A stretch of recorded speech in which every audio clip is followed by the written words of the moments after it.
Yo, Thought Warriors. What is up? Higher Learning is on. It is I, Van Lathan, and a mad-ass Rachel Lindsay. I already know she's mad. No, you don't. I'm not even doing it. I'm not playing. I'm not even playing around. Get it off your chest now. Don't hold. Rachel, you hold it in. Rachel, you hold it in. Why do you hold it in, Rachel? I don't hold it in. She's not mad at me, by the way, guys. Oh, no. My gosh. No, not a Van at all. Let's just say I was mad last night. I was mad today. And things went the way that they should go today. Nice. And that's just... That's as much as you will say. Situation was fixed.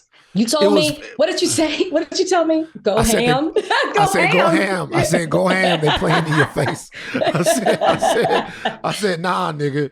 And I took that personal. And I took that personal. It's like Rachel conferred with me and Donnie. We are some black ass niggas on our, like, we some black people with a podcast is what we are. Rachel hit us up. She was mad. No, you can't say why. You can't say why. I'm not gonna say why. Okay. No. No, I know. Oh, I know how that. Because sometimes you need to check your temper, right? Right. I can go from 0 to 100. Like, there's a fire in me that I have worked years to suppress, but I'm not always great at it. Okay. Yeah. The cars. Rarely. Yeah, rarely you're great. Don't open your mouth like that. Don't do that. Let's do our dragon face. Actually, that's good. Donnie, jump on. We gotta do it. All right. 3, 2, 1, Jakars. Okay, that was me last night.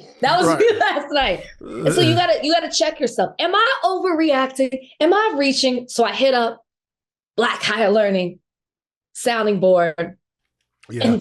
And it didn't help when your counterpart says, go ham. Okay, that's like, nah. I said, go. I said, no. I was like, nah, fuck that shit. Like, go ham. And by the way, guys, don't even ask. We're never telling. It's like, it is a lesson of standing up for yourself. Like when you feel like, and I'm always hesitant because of history. Yeah, of course. Yeah, no. I was able to have a nice conversation that I feel like I was heard, it was respected. And, I think we came to a middle ground and it ended fine. But it was a lesson, I did not react immediately. I took it in and I, was a different person in the morning. I have a new journey in life. Oh, we already put Mountain Lion to the side? No, Mountain Lion is not a journey. You know what? You want me to put Mountain Lion is a calling. Donnie. I am learning to quarterback. Yeah. Shout out to Yale Vanoy QB Academy down there in San Antonio, Texas. Everybody, Yale Vanoy QB Academy. Yale's been helping me. I hit them up. I'm learning how to quarterback. I'm throwing every day. As I get in better shape, by the way, I'm taking a supplement that is really helping me. Okay. With your quarterback skills? No, it's helping me with everything in my life. I don't want to. It's a green powder. I don't want to. It's called Athletic Greens. It's changing my life. I'm not going to lie. HGH. It's not HGH. It's not HGH. When I get on HGH, y'all going to know. I want to come in here like,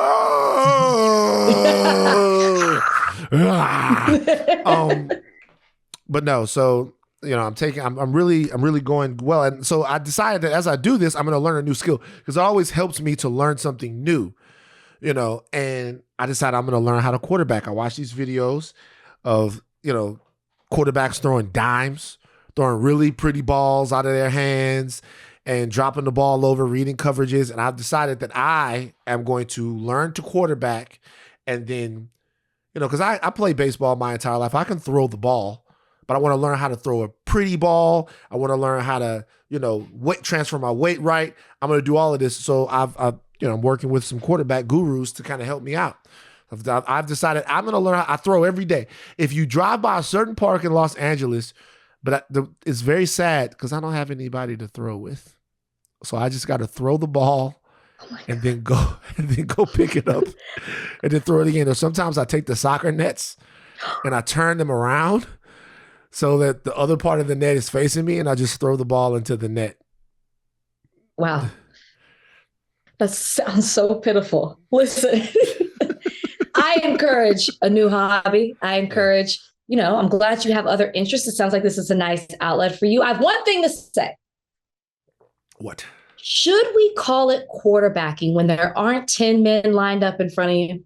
Should we call it quarterbacking when you have nobody to quarterback to? Or is it just simply you want to learn how to throw a football? No, that's wrong. You're wrong. I don't know if we can quite call it quarterbacking. I know how to throw the ball. I expected your hate. I know how to throw the ball. I can throw the ball. I want to learn how to throw the ball, right?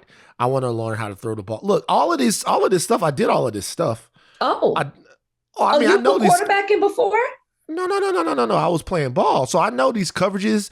I know these releases. I know these drops. I know my route tree. I know all of that. I know where the ball needs to be, but I just need to know how to deliver it. And I can tell you one thing right now.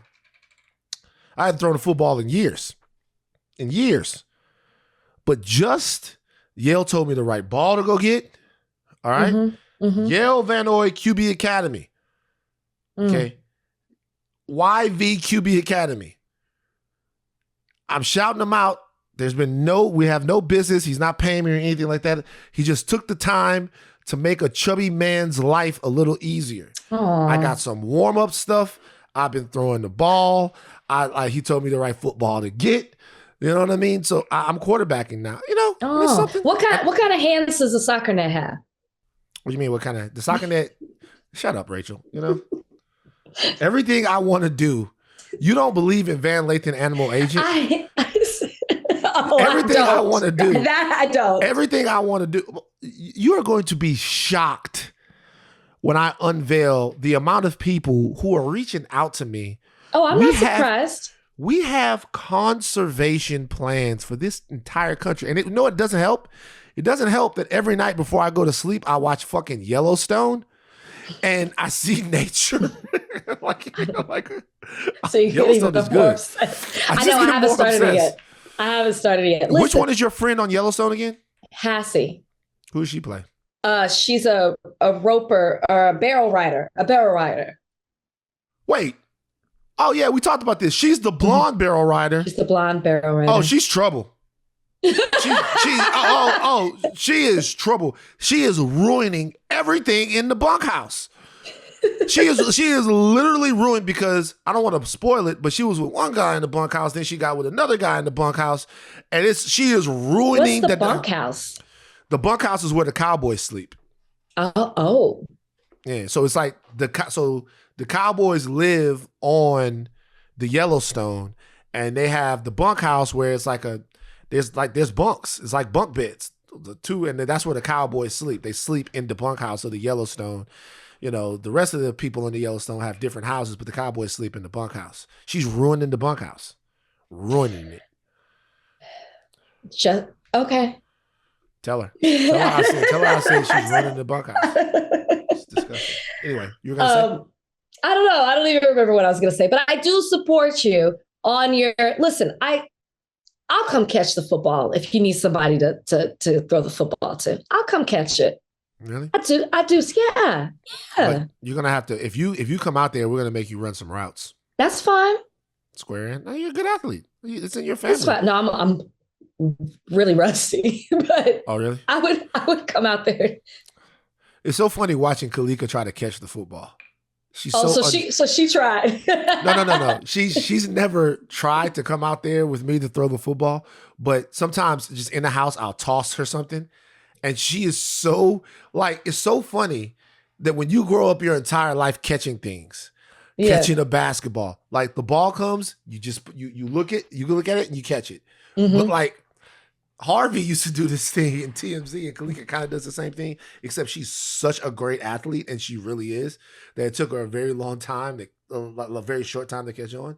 Like you throw something to somebody and then they're so unsure of themselves that they put their arms out and they track it in like this. They're like, oh my God. I'm like, yo, just when it gets there, just catch it when it comes to you. Like, relax. So every once in a while, I'll toss her keys and she'll be like, it's just funny. Yeah. What else you got going on? Man, I'm ready for the weekend. I'm ready for the weekend. Why? What are you doing this weekend? Do I have plans? No, I don't have any plans. That's why I'm so ready for the weekend. I've been nonstop.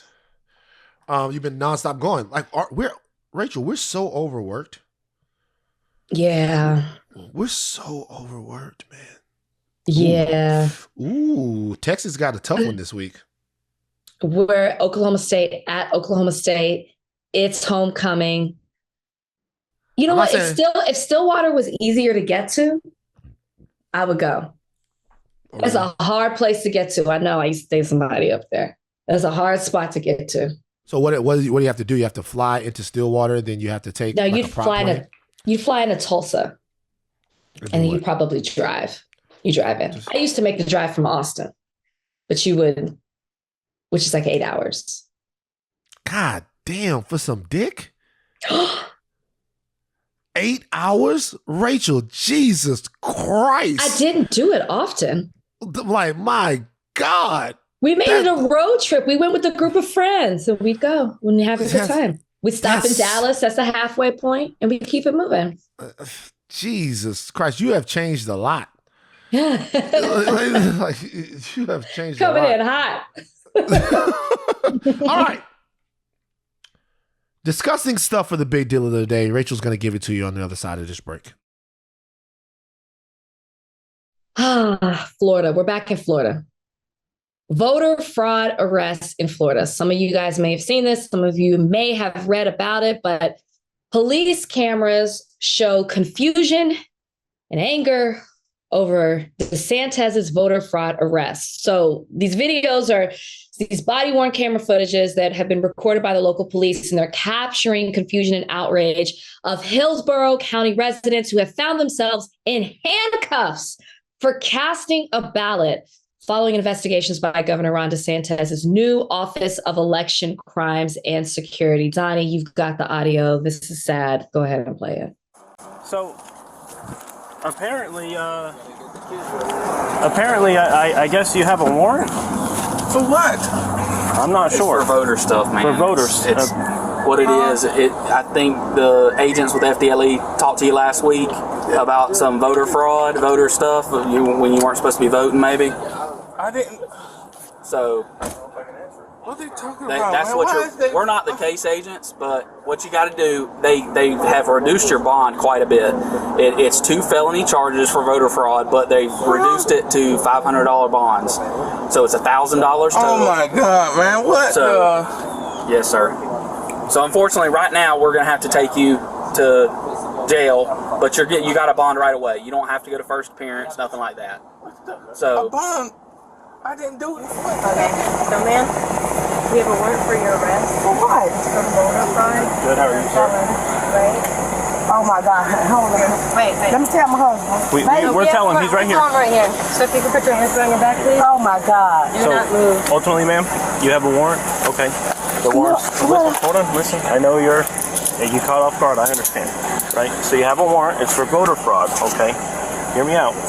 It's an ROR. You know what an ROR is? Oh my God. You go in, you get booked, and then they're going to release you from booking. So, these people are accused of violating a state law that doesn't allow people convicted of murder or felony sex offenses to automatically be able to vote after they complete their sentence. Now, there was a 2018 state constitutional amendment that restored the right to vote to many felons, but it excluded this group. As the videos further support, the amendment and subsequent actions by state lawmakers caused a lot of confusion. There were certain people who went to go register to vote that didn't know or thought that they couldn't register to vote, but then were told that they could register to vote. It seems like no one really knew exactly who this affected, or there were some people that slipped through the cracks. There were a lot of people who passed eligibility checks, but it turns out weren't eligible. So what DeSantis is essentially doing is making a big political show out of ruining people's lives, right? That are breaking the law mostly on accident. And I know that sounds really elementary, but it's just a fact. There was a specific case by one man, Nathan Hart, all right, who said that he was encouraged to vote when he was at, quote unquote, the driver's license place. Records show that this happened in March 2020. He said that he told them, I'm a convicted felon. I'm pretty sure I can't vote. But they encouraged him to register anyway. And he registered, and he was then arrested under DeSantis cracking down.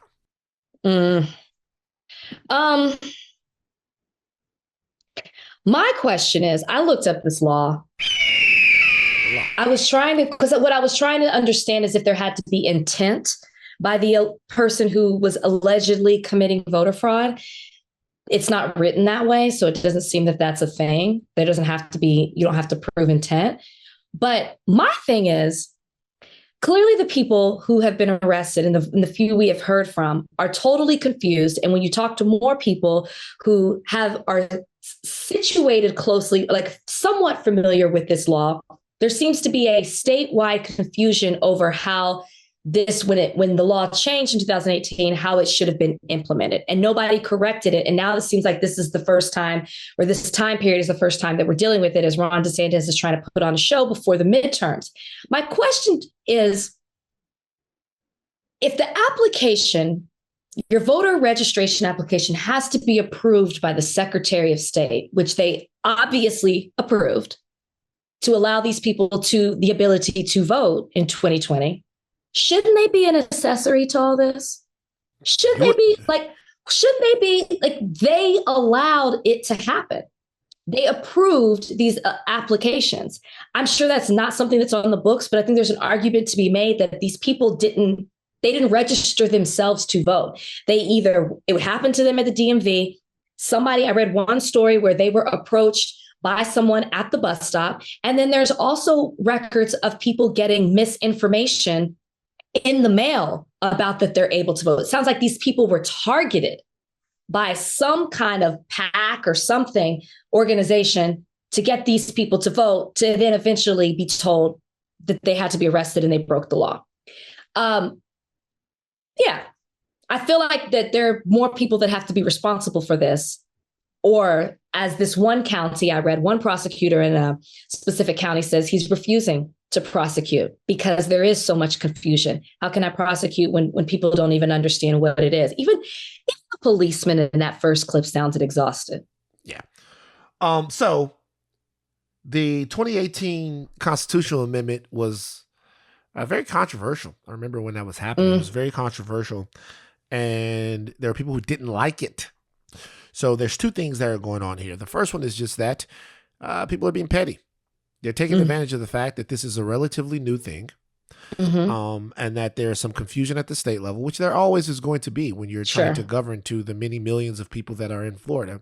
There are going to be some issues here that are going to elude the systems in place to catch them. It's the way that it goes. Okay. The term voter fraud has been hijacked by certain people to mean we didn't win, boo-hoo kachoo. We're going to make sure that we show everyone that we're cracking down on something that's not real. Right? So anytime you can take the term voter fraud and make it look like you're doing something about it, it makes it look like two things. One, black people who tend to vote Democrat are the ones perpetrating this voter fraud. Right. It makes it easier to suppress their votes. It makes it easier to make it believable that there was widespread voter fraud in the 2020 elections, which is what this is all a dog whistle to. And when you crack down on these people, it looks like you have a point. See, these are the people that cost Trump the election. These are the people that cost other people in statewide elections all over the place. Once again, America's favorite pastime, blame the niggas. But there's something else here that is interesting to me, and I wonder why more people don't see this. Ron DeSantis is the governor of Florida, right? What does it mean to be the governor of a place? What does it mean to be the leader of a place? What it means to me is that what you do is in the best interest for the average citizen of the place that you lead, the place that you're in charge of. So the average citizen, right, wants to be safe, wants to be economically solvent, wants to be free. The average citizen wants that.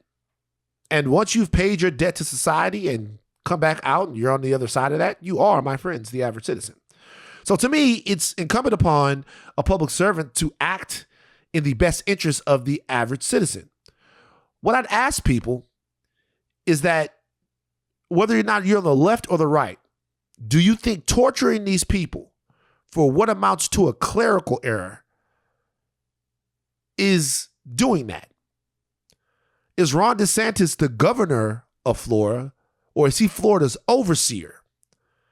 Because those are two completely different things. We're talking about bonds for $500, $1,000. If you're not on the coast, you don't know how fucking much money that is.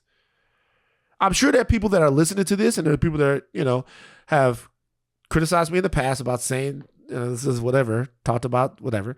But that's a lot of money. I get people who hit me up. I get people hitting me up from Baton Rouge asking me, yo, Van, can I hold $50? Yep, same. Can I hold $50? $500, $1,000 for the people that are going there. Some of the people are going to be in the jail for a while. Now, I don't know who's doing what in order to bond some of these people out. And I don't know if there's a 10% option there. I'm not sure the way that it works. If the bond is $1,000, if you can bond out for $100, I don't know what's going on. But some of those people, if your bond is $500, $1,000, you're gonna be in jail for a while. So my question is, just as a human being, I know that you guys, this is not gonna resonate with anyone that's on the DeSantis train, but just as a human being, do people see precisely what it is that we're up against? We're not up against politicians. We're up against overseers and masses who want to punish people to make an example for the rest of the slaves on the plantation. And there's no way that anyone that cared about the people in Florida, that cared about the life of the average Floridian, would do something like this just to add stripes to their shoulder. It's disgusting. I think the key thing you said is... Motherfucker. I think the key thing you said is about when you talk about people caring, these people who are supporters of Ron DeSantis do not care about these people who are going to jail. Because the people that are going to jail for this, getting arrested, are not just felons. And I'm not saying I agree with this. This is how they're going to look at it. They either were convicted of a murder or a sex crime. The Ron DeSantis people do not look at these people as human beings. Do not think that they're the average citizen.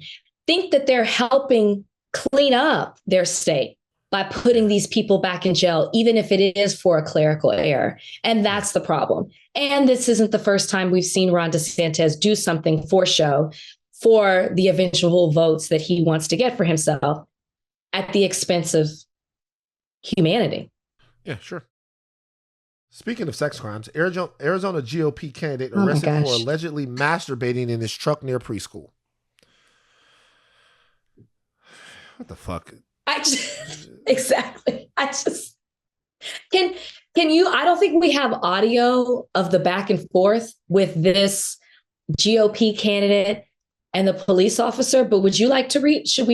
Do you want to be the officer or Kaufman? I think that I should be Kaufman and you'll be the officer. So okay. Randy Kaufman was arrested on October 4th. He suspended his campaign following media reports of his arrest. He's running for the governing board of the Maricopa County Community College District and was allegedly caught jacking his cock by the county's community college police. The report says the incident began when an officer with the Maricopa County Community College's police department approached Kaufman, parked in his vehicle, and saw the man with his pants down. I'll go with Kaufman. We don't have the audio. We have the transcript. So we're going to do a live reading. I'm really stressed out. I have a lot of things going on. Is this something you normally do? No. Well, I saw you had your phone out while you were doing what you were doing. What's going on with the phone? I was watching porn. Well, what kind of porn were you watching?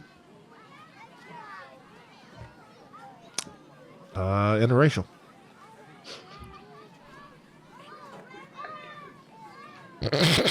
Just keep going, Rachel. You gotta. Okay. When you look around here, what do you see? So the child center, but I didn't notice it until you came up and I got out of the truck. Are you going to put that in your report? This is where our transcript ends.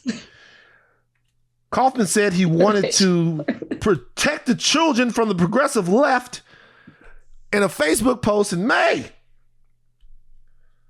Jesus Christ. This could be a felony because of its proximity to the preschool. Mm-hmm. Mm-hmm.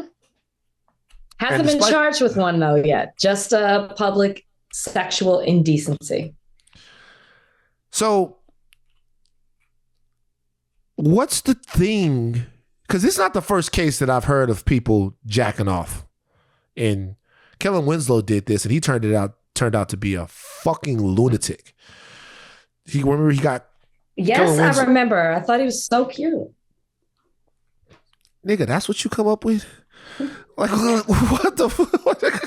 Wait, let me clarify. Like, nigga, I mean, what the fuck? You looked at me. No, you looked at me like, you looked at me like, do you know who he is? And I'm like, yeah, I used to think he was so cute prior to all this that came out. That's what I'm trying to say. Like, yeah, he stood out to me because I thought he was attractive. It's my point. So Kellen Winslow did all these crazy things. Like, I'm saying, he was like a serial rapist. He was terrible, right? Like, he's gone forever now. But before this, he got caught jacking off in the parking lot of a Boston market. Let me tell you guys something. Is as somebody, who's experienced in the art. Oh, the art. You don't do it in the parking lot of a school. You don't do it in the parking lot of a Boston market. There's something wrong. And a lot of these, you don't. I don't know. And there's a lot of guys out here that are listening. Like, yeah, man, not at the Boston market, man, not at the school. There's a lot of guys out there right now that know. The people that are they know you don't do it there.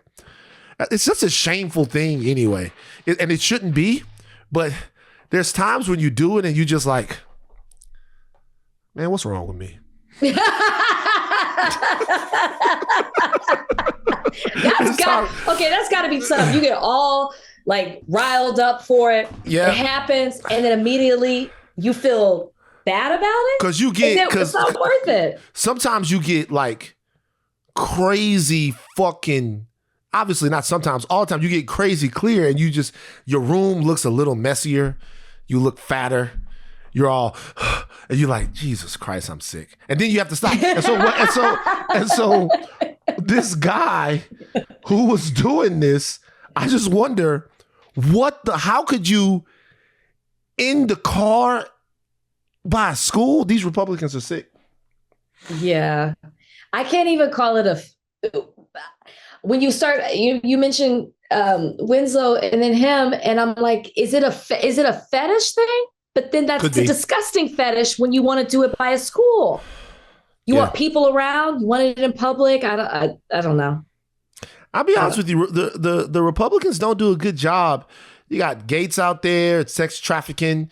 You got Trump partying with Epstein. Everybody did. But I'm saying, like, they got some real.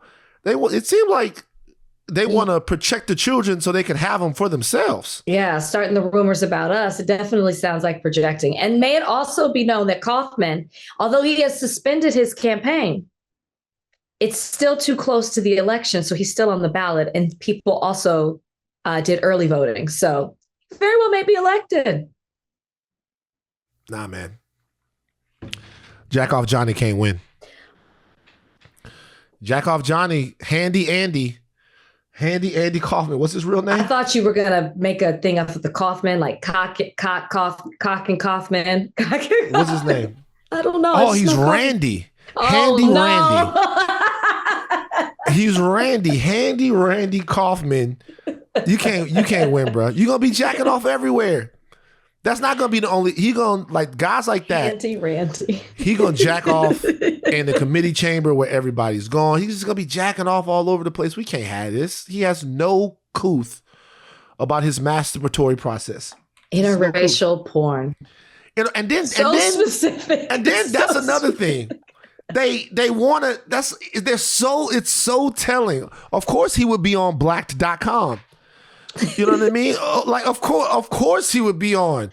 Of course he would be on there. You know what I'm saying? Got another type of fetish too. Got another type of fetish. He's just probably so mad he can't have Beyonce. So honest, by the way. Interracial porn. Interracial. It's like, what? First of all, what the fuck? It's crazy. Okay, guys, speaking of political stuff, we have Cheri Beasley, who's running for a Senate seat in North Carolina on the show today. You're going to go ahead and run that now, I think. Yeah, I think we need to. I think we should go ahead and run that now. It's a quick one with Cheri. She had 15 minutes, but she's in a very tight race with, what's his name, Tim Budd, down there in North Carolina. I guess it's up there in North Carolina because it's the north of the South. But she gave us some of her time. We hope that you'll learn a lot more about her. She's up next on Higher Learning. Okay, guys, there is a very tight race going on in North Carolina right now for the Senate seat that is up for grabs there. Cheri Beasley is facing off against Ted Budd for a Senate seat in North Carolina. We told you guys we'd be giving you more of candidates we think that you need to hear from so that you're prepared for November, and we are delighted to have Cheri Beasley joining us today. Her accolades are astounding. Chief Justice of the North Carolina Supreme Court from 2019 to 2020. Previously served on the North Carolina Court of Appeals, the first Black woman to win election to a statewide office in North Carolina without being appointed by a governor. Wow.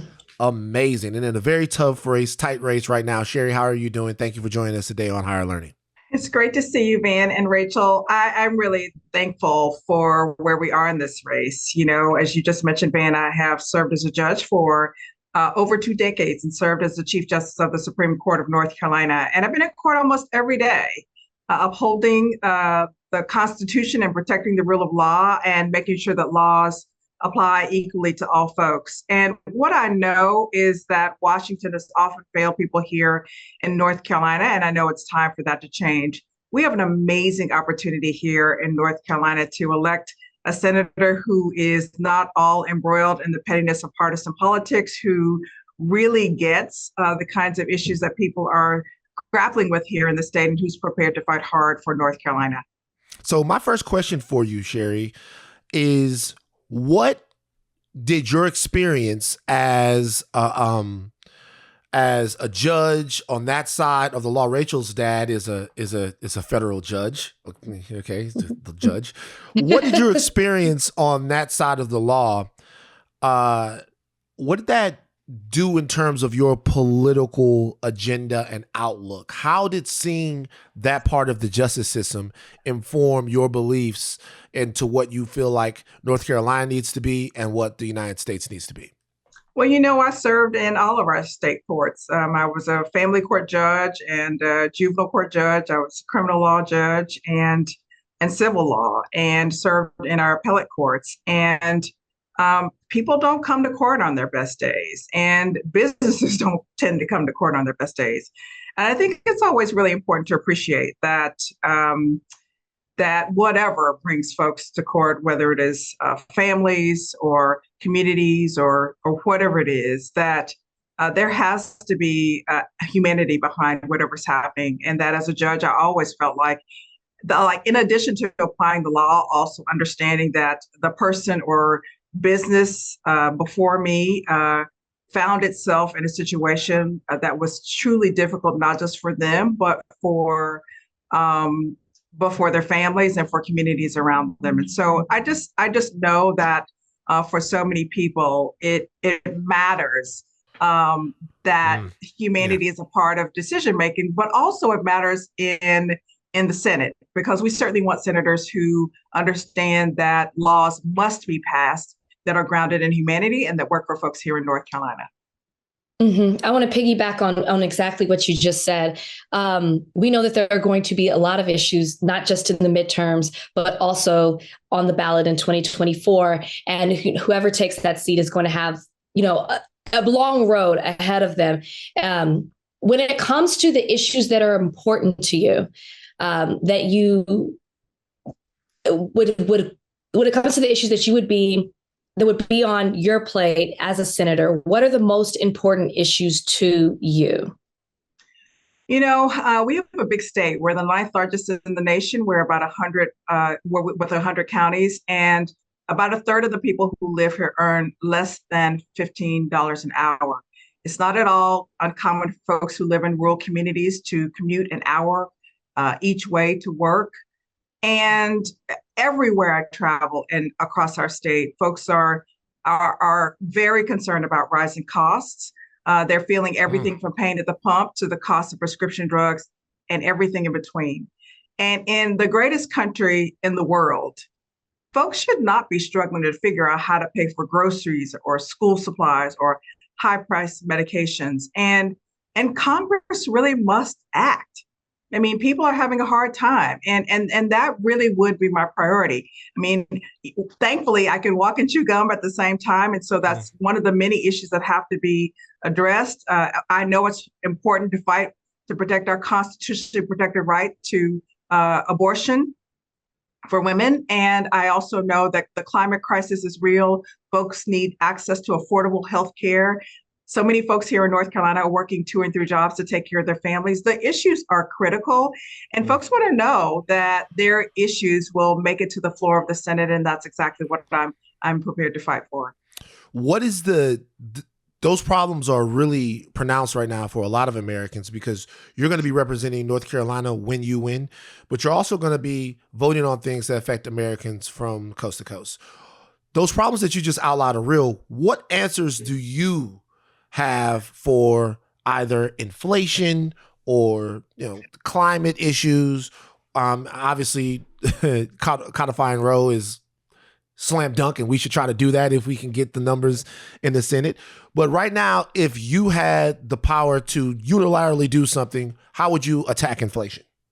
Well, I think we have to realize that the supply chain issue is the greatest factor in contributing to inflation. But the other piece of this is Congress really does have the tools to act.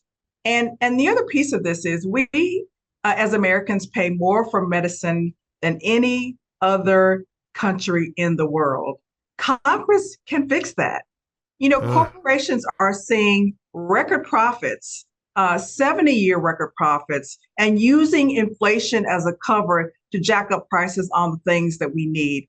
Congress can fix that. So the Senate really must act boldly to change things for folks here in North Carolina and across the country. In terms of abortion, I mean, the reality is, the question is, who makes the decision?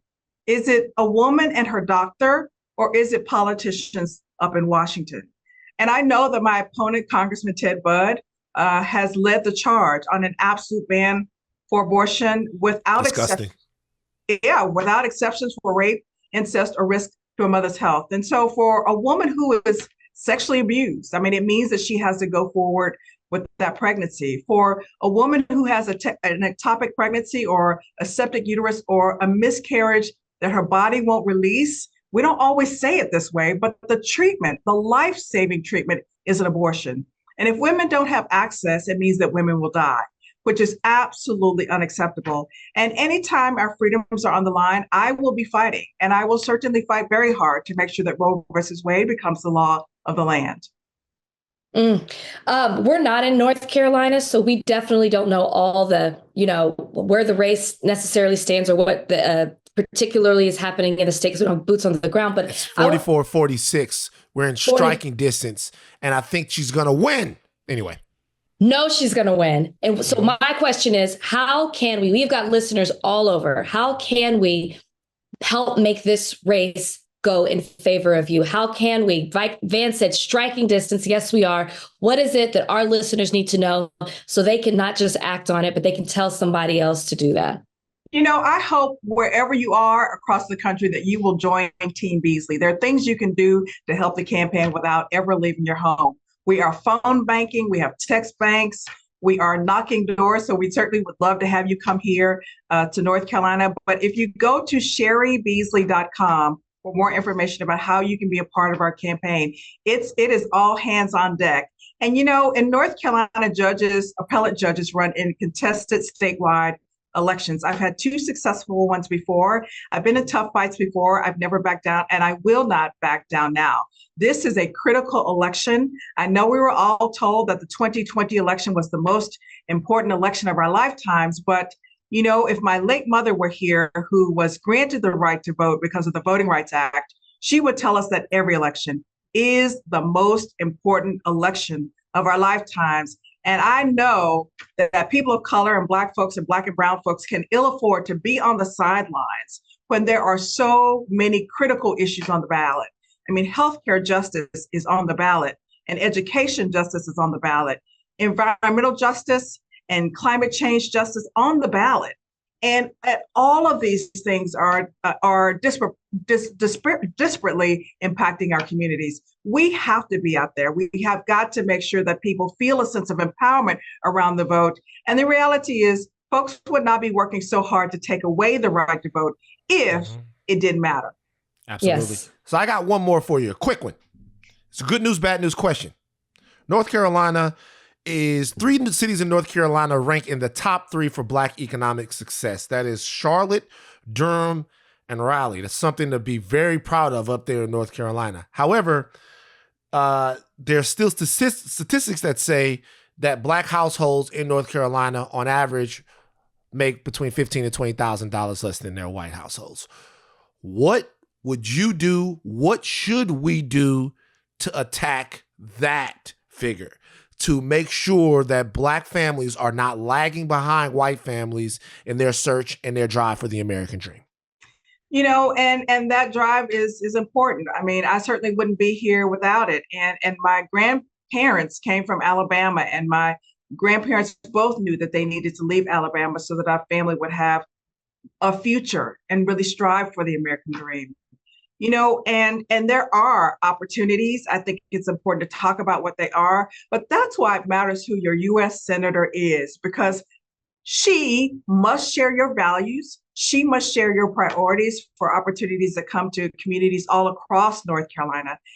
We need to make sure we're bringing good paying jobs to everybody here in North Carolina. We are working hard to boost our manufacturing and tech industries.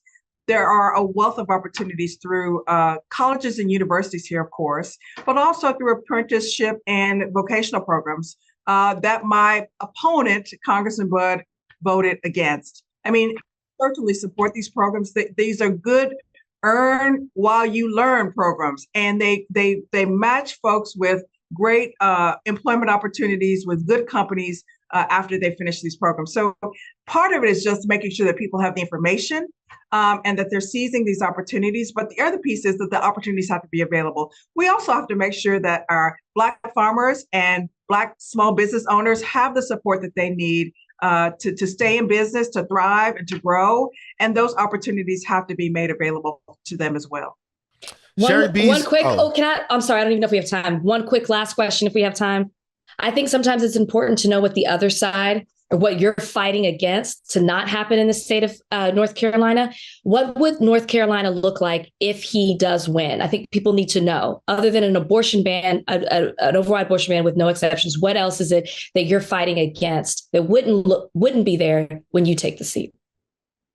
Well, right now, abortion is legal in North Carolina. We have 100 counties. We're a big state.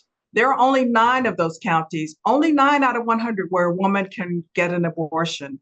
And so we have women who are coming from Texas and Louisiana here to get an abortion. It is a frightening time. But we also know that if there is an absolute ban on abortion in North Carolina or anywhere else across this country, we know that women will die. And that's an absolutely unacceptable alternative to making these abortions available. And the reality is, in an exam room with a woman and her doctor, there's no place in there for Congressman Bud to help make that decision.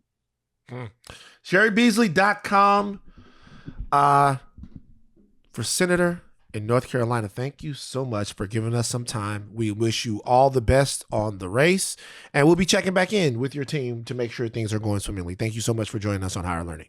Thank you, Rachel and Van. Thank you. Okay, Monique is back. Monique's back.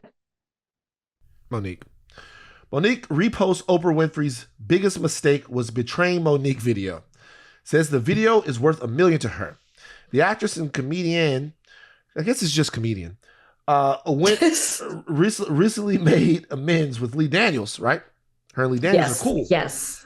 However, she still is not fucking with Oprah. Monique has had a lot of problems with a lot of different people in Hollywood. Lee Daniels, Oprah. Recently, D.L. Hughley. D.L. Hughley. Who are we missing? Steve Harvey and her kind of had a little spat. Steve Harvey had a little spat. Will Packer. Oh, I don't know if I knew about that. Will Packer. By the way, I'm not saying that Monique is necessarily wrong or right. I'm just saying that, Monique is a fighter. She'll fight you if she feels like she's right. This is the audio from her talking about Oprah. Oprah Winfrey, people are beginning to see you for who you are. Oprah is known for changing people's lives for the better.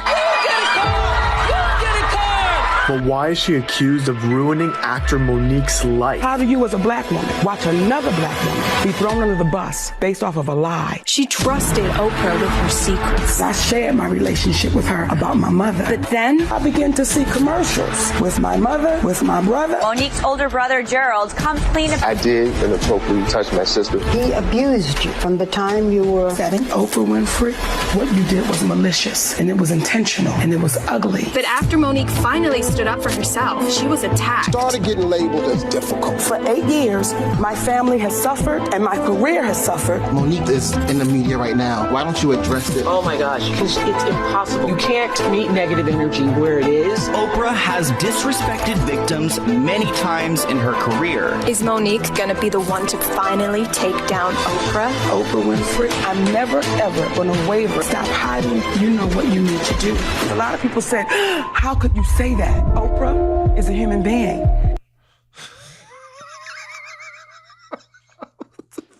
You're laughing. Why are you laughing? Is it how dramatic all of that was? Was that your first time listening to it?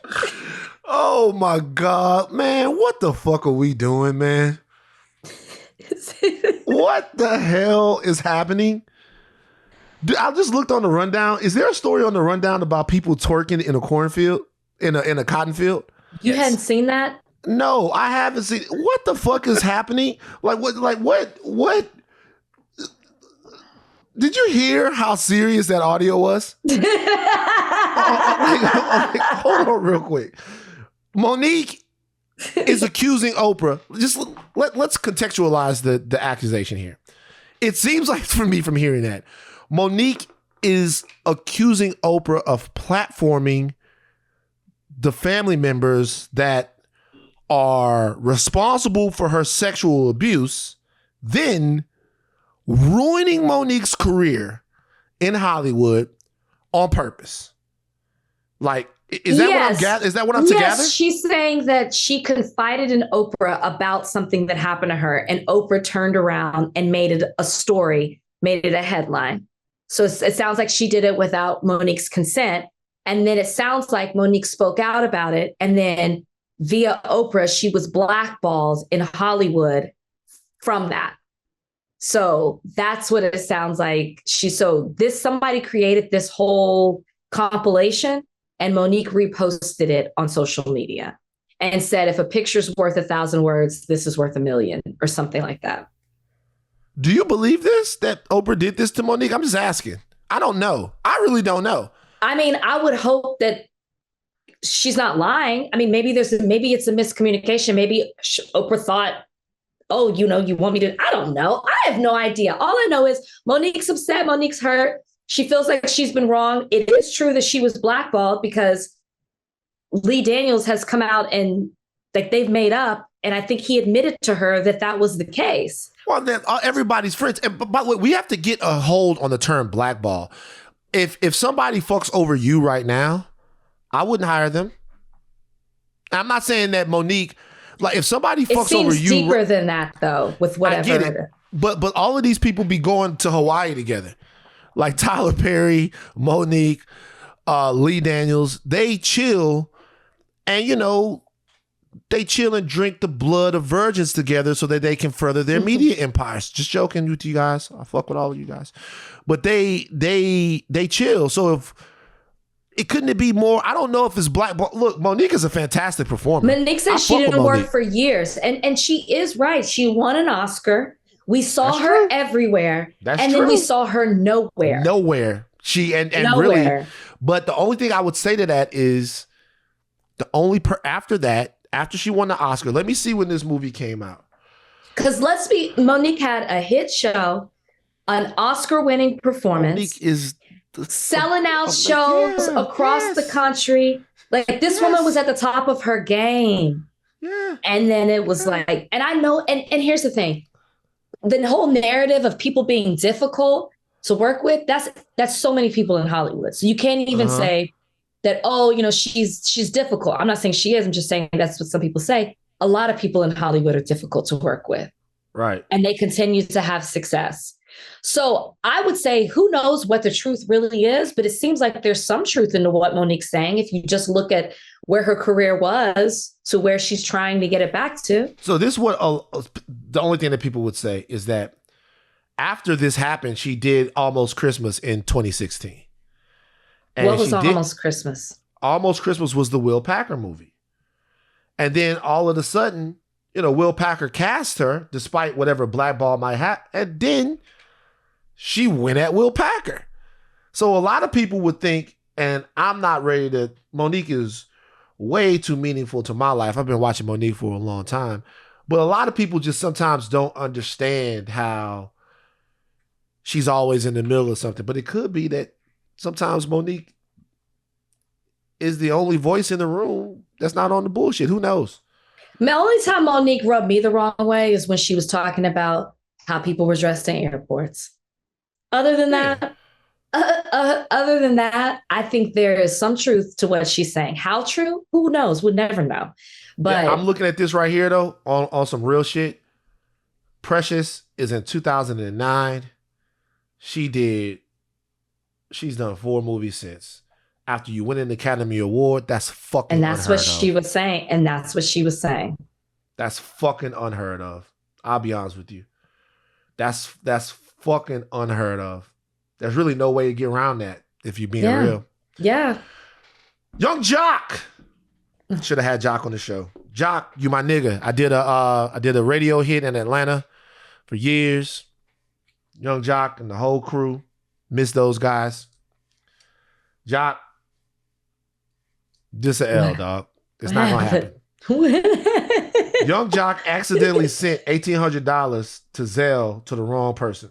I'm not saying that that's not a lot of money, because it is. People was like, nigga, you can't do without $1,800. Nigga, can you do without $1,800? It's not that. That's not what matters. It's $1,800 that was intended for somebody else. Somebody else was supposed to receive it. Somebody else needed it. Yeah. Now Jock almost $4,000. So here's the thing. Can you please return the $1,800 that I mistakenly sent to your account via Zelle? I don't know you, nor do you know me. Please do the right thing. God has a bigger blessing. God has a bigger blessing for you. The person apparently ignored Young Jock. I know you've blocked my number and that's okay. I just need the $1,800 that was sent to your account. So then he put it on Twitter. He put it on Instagram for people to put pressure on a person to return the money. Nigga, that's not happening, Jock. It's like you made the mistake. I'm not saying that they're right for taking the money from you, but you made the mistake and then you're going to put their number on blast for everybody to see? This is not the way to go about it. You do have to take the L in this case. They should send the money back. They should, but this is not the answer. I'm going to be... I used that money to change my number. I changed my number, get a new phone.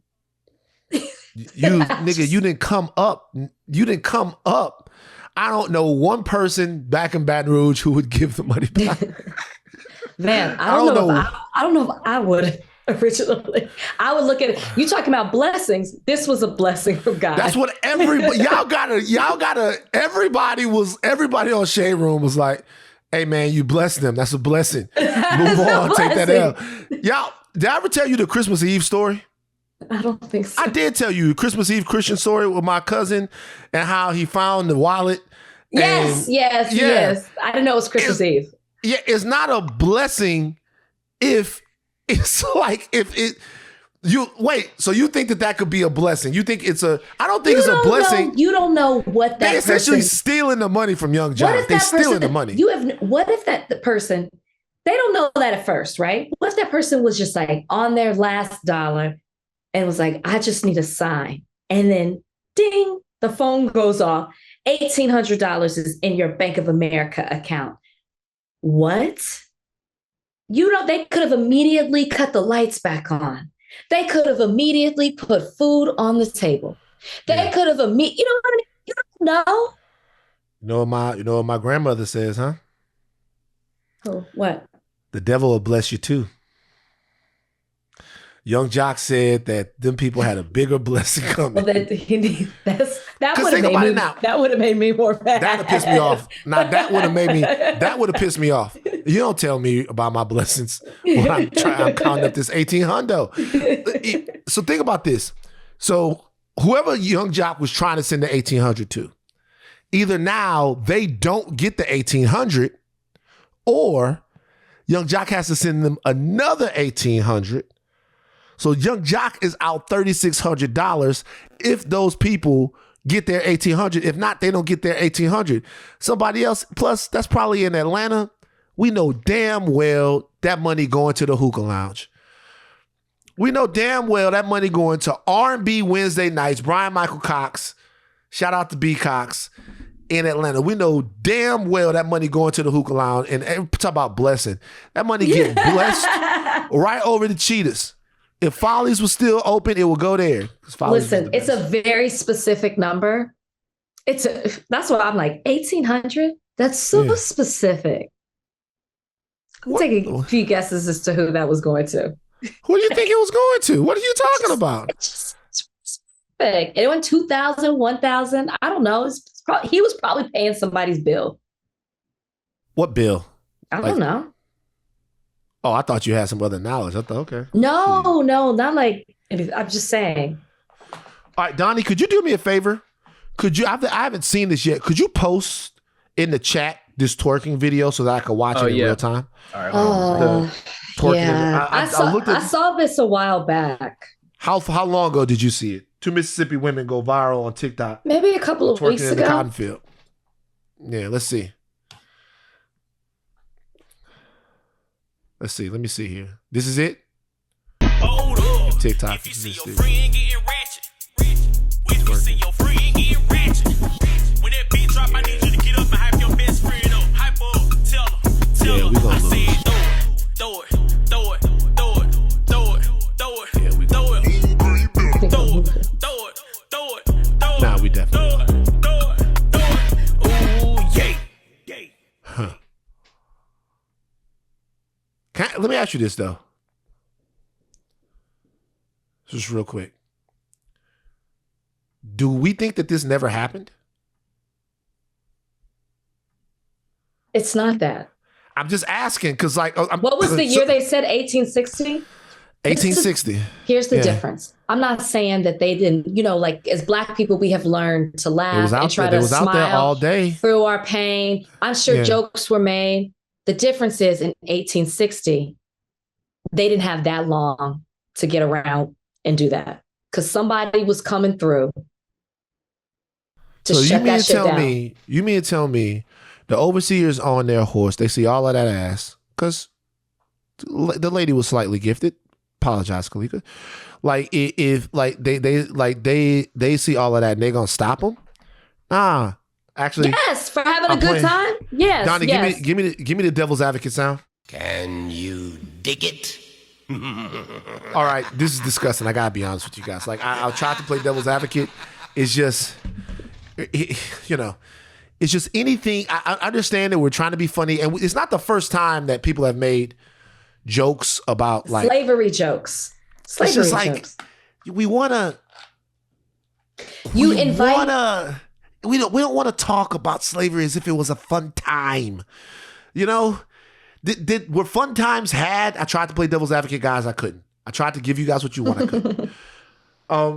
This. Come on, guys. We're gonna lose. It always comes back to the invitation. You allow other people to be lax. That shouldn't be. We shouldn't be, but especially shouldn't be about the situation. I mean, you look at the comments. You have white people saying, I shouldn't be laughing, but I watched this so many times. You desensitize people to it. And I get social media is fun and you want to joke and stuff, but you didn't have to do that one. See, that's where I disagree, though. I don't think that how white people feel about it should factor into it. I think you desensitize people to make jokes about slavery. Why do we always have to worry about what white people are going to say? It's not worrying about what white people are going to say. It's acknowledging that's a natural thing to happen. Oh, they talked about it. Put any kind of context. Oh, she's a woman. She made fun of this. That gives me permission to laugh at that as a man. Like, it happens all the time with stuff like this. It's not considering what white people will do. It is what actually happens. I think that's a little Stephen A. Smithish of you. Keep going. No, I get what you're saying, but it's not about how it makes them feel. It's about how it makes us feel. Do you not see how that's all wrapped up into it? I'm saying to see people. It's one thing if if somebody showed me that behind closed doors and not in public, I could see the joke in it. Right? I'd be like, that's fucked up, but that's not, but then you publicize it, right? So now you open everybody else up to talk about it. People who shouldn't be smiling or laughing or seeing this kind of joke about slavery. It does make me feel a certain way to see other people enjoying this type of content. I don't think anybody should. So that's why it does indirectly affect me, is the point. When I say I understand what you're saying. And I think that in the grand scheme of things, what you're saying is probably very, very full of merit. But this is my thing. My thing is, I think sometimes we have intra-community conversations with white people, and I think it only strengthens their hold on us. So even if this person was dead wrong, and they are, whoever this person is, it's got 109 million likes. Jesus Christ. But one TikToker commented that the video has set the community back 3 centuries. I mean, you niggas don't have any respect for yourselves. That's been proven. But but I'm just saying, sometimes I feel like, who gives a fuck what white people think? Like, not even who gives what they think. We should be able to set a standard. Give you an example. The producers, the show. In the producers, the show, they do a play called Springtime for Hitler, right? And in that Springtime for Hitler thing, there's all these funny jokes around the Holocaust. Mel Brooks made that, right? And Mel Brooks made the producers, which he was trying to make the worst play ever, and then he ends up making a play that everybody likes, whatever. Mel Brooks made that. It's a big joke. Springtime for Hitler in the whole deal. Okay. I don't think that anybody thought or I don't think that people necessarily think that it's okay to make fun or make light of the Holocaust because a Jewish guy did it in his play. Because I think they take the Holocaust seriously, rather whether or not Jewish people take it seriously or not, we know that they do, and it was a very terrible thing that happened. I think that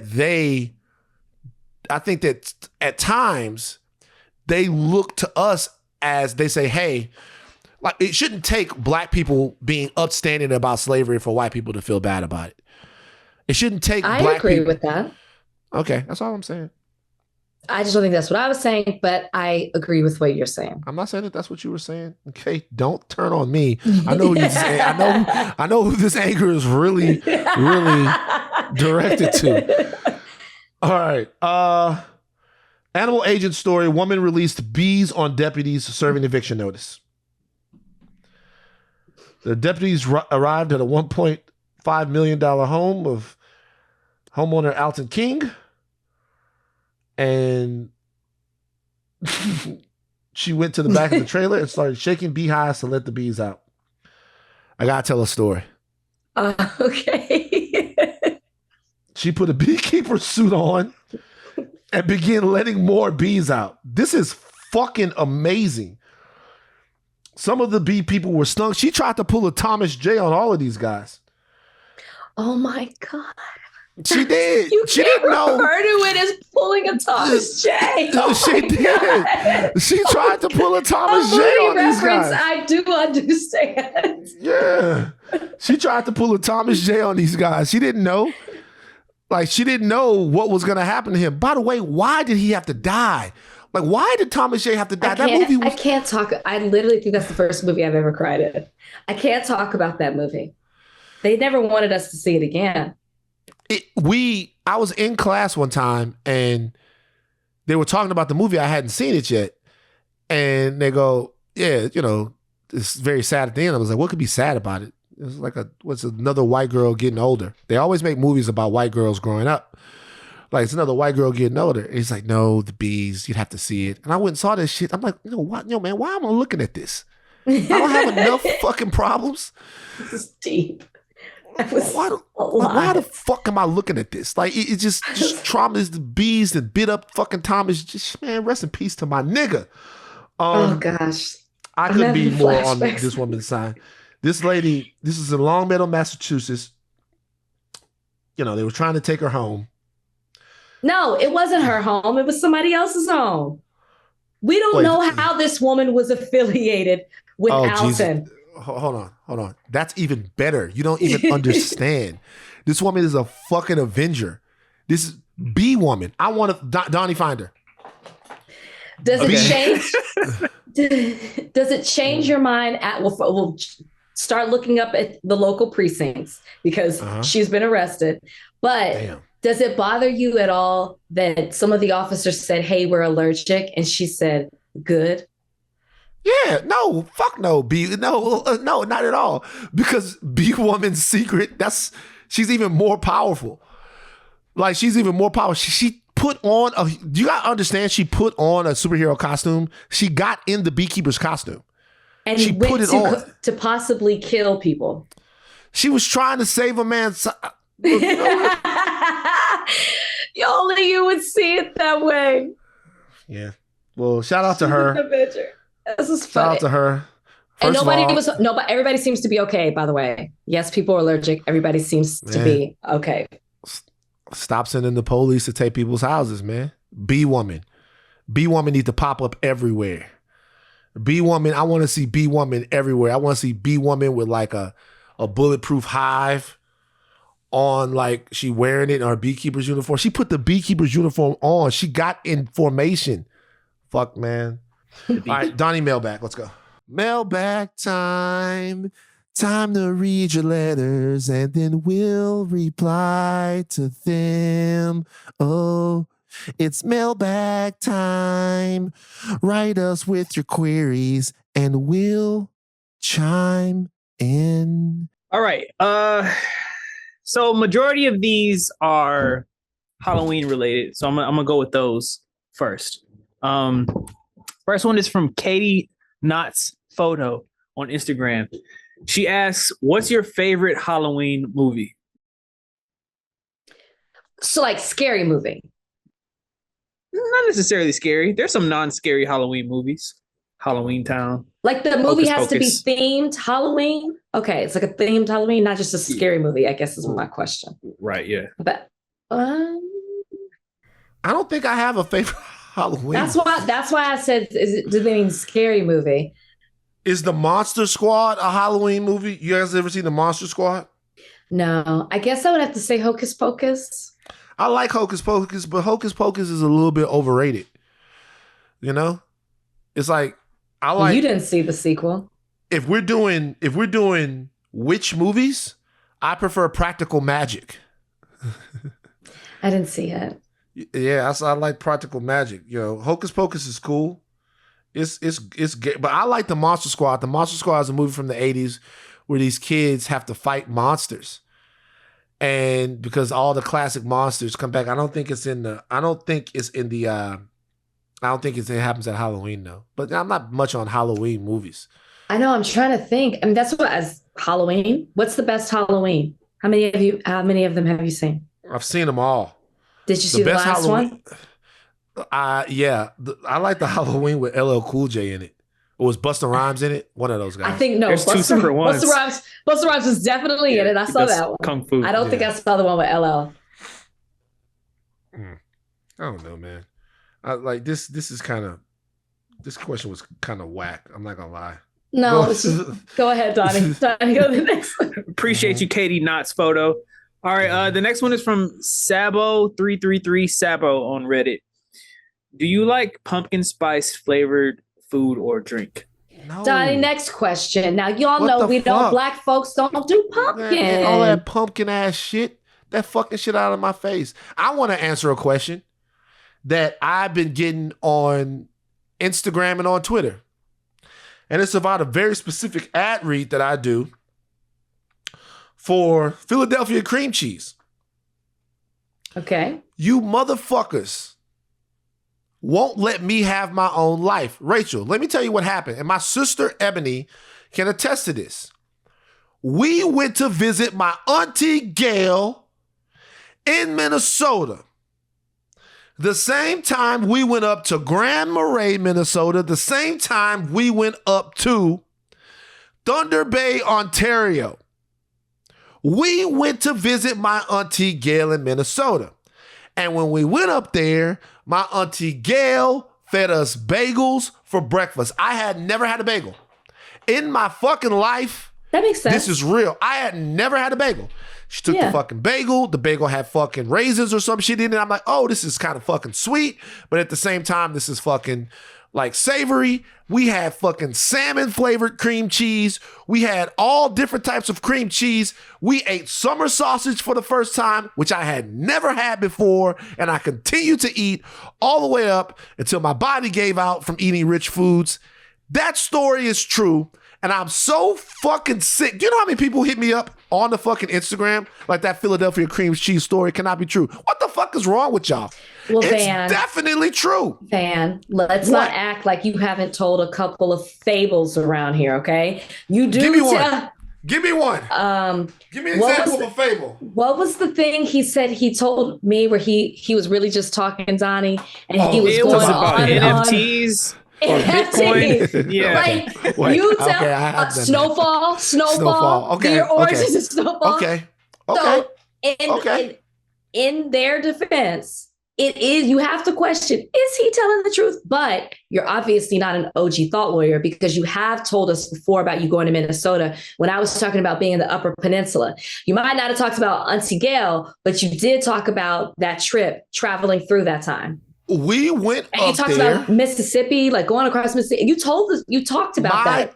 My little cousin Jasmine, who was a beautiful young woman, was a baby, right? And we went up there, and God damn it, I had bagels for the first time. And it was cream cheese that was on the bagel. And if you're gonna buy cream cheese, what kind of cream cheese are you gonna get? It was Philadelphia cream cheese. That's a real story. Why y'all gotta do everything to me? Like, what the fuck? You brought this one on yourself. How? No. The fables. Oh, the fables. Okay. We should have a sound when he gets into story time. When he's like, "Can I tell a story?" Let's have like a little bedtime music sound. How do people decide that an ad is a lie? Like, why would that even be a thing though? Why would people be trying to poke holes in me to the degree that the ad can't be true? I can't tell stories about my life. Maybe you're just a good storyteller. You're just a good storyteller. Take it as a compliment. I got you, Rachel. All right, give me one more, Donnie. Give us a good question, because this Halloween themed shit is fucked. All right. There's one more Halloween question that's in the rundown, and then there's another one that I forgot to put in. That's not in the rundown. Do the forgotten one. Okay. That one is from Confection Same 8256 on Reddit. They ask, how do you feel about dogs in Halloween costumes, and are you going to dress your dogs up for Halloween? So today is the day, if you're listening to this on Friday, that Woserly, the wonder pup of dogs, loses his nuts. Kalika did send me a picture today of Bozeman. I didn't know why. I didn't know why she sent it. Woserly, the wonder pup of dogs, loses his nuts today. So this is very close to our heart as we're all thinking about Woserly Wabbit and Woserly Wabbit and the rest of these things. Aww. The answer is no. I do not like costumes on dogs. I don't like costumes because it stresses the dog out. Dogs don't like it. That's not true. Science. Let's look it up right now. Science. It depends what the costume is. Donnie, look it up. I used to dress Copper up all the time. I bet you did. And I don't anymore. But to answer your question, whoever answered this, and I'm sorry, I don't remember the name. I do dress up my dogs. Copper will be Simba. And he has a cute little mane. Yeah. And Brownie will be Chucky. Chucky? That's a good costume. Now it's a good costume. No, it's a good costume. Donnie, does it stress dogs out to dress them up in costumes? Could you please give me some data on that? Apparently, it depends on the dog. Dogs are like people. They got different personalities. Some dogs are more stressed out by things on their bodies or loud noises, and other dogs aren't. So just depends. That's bullshit. But I think it depends what the costume is. I do think it's cute. All right. Do you have an expected ally of the week? No. Sorry. Do you? Have you been keeping up with all the Kanye media tour and white media? Yes. For the most part, yes. Have I watched every single thing? Chris Cuomo, Piers Morgan. All right. I think the unexpected ally of the week is the white media, because now we know just how much they don't give a fuck. We've always known that they don't give a fuck, but I think a lot of black media has stepped back from platforming Kanye West. I know he's reached out to a couple of places, but white media is still willing to sink their teeth into the necks of black people's pain and suck like vampires in order to have a spectacle on air. We always knew who you were. We see you now. Shame on you. All right. Couldn't agree more. Take your thinking caps off, but do not stop learning. I am Van Lathan Jr.